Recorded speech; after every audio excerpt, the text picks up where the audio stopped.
इस अनंत ब्रह्मांड की सबसे पहली नारी कौन थी? एक ऐसा रहस्य जो युगों से मानव मन को सोचने पर मजबूर करता रहा है। शिव पुराण में वर्णित यह अद्भुत कथा हमें उस समय ले जाती है जब सृष्टि अधूरी थी, जब चारों ओर केवल पुरुष ऊर्जा का ही अस्तित्व था। ना कोई सृजन, ना कोई जीवन का प्रवाह, सब कुछ स्थिर और नीरव। तभी ऐसी स्थिति बनी कि स्वयं भगवान शिव को एक अलौकिक रूप धारण करना पड़ा।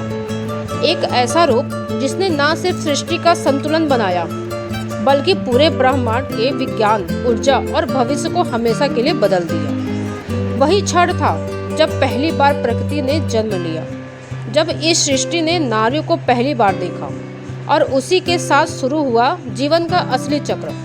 और इसी अधूरी सृष्टि के बीच ब्रह्मा जी गहन चिंता में डूब गए। उन्होंने अपने मानस पुत्रों को उत्पन्न तो किया था, लेकिन सृष्टि में विस्तार नहीं हो रहा था। हर दिशा में एक अजीब सी शांति और ठहराव था, जैसे समय खुद रुक गया हो।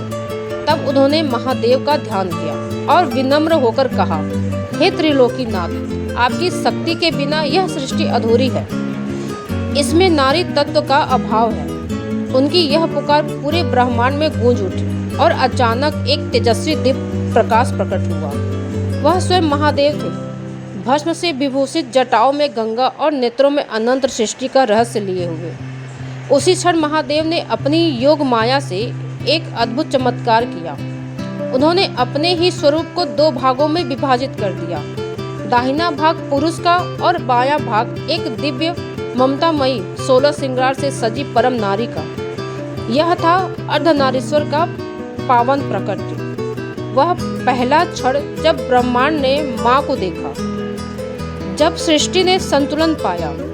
उस रूप ने यह गहरा संदेश दिया कि शिव और शक्ति कभी अलग नहीं हो सकते। शिव बिना शक्ति के शव और शक्ति बिना शिव के अधूरी। इसके बाद महादेव ने उसी वाम भाग से आदि शक्ति प्रकट हुई और उन्होंने ब्रह्मा जी को सृजन की वह दिव्य ऊर्जा प्रदान की, जिससे इस सृष्टि में पहली बार जन्म और मृत्यु का चक्र प्रारंभ हुआ। जीवन की गति पकड़ी गई, समय आगे बढ़ा और यह ब्रह्मांड जीवंत हो उठा।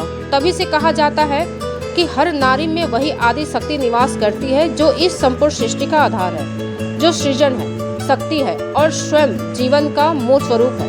भगवान शिव और आदि शक्ति के इस दिव्य रूप को हृदय से प्रणाम करते हुए अपनी श्रद्धा व्यक्त करने के लिए कमेंट में हर हर अर्धनारीश्वर जरूर लिखें।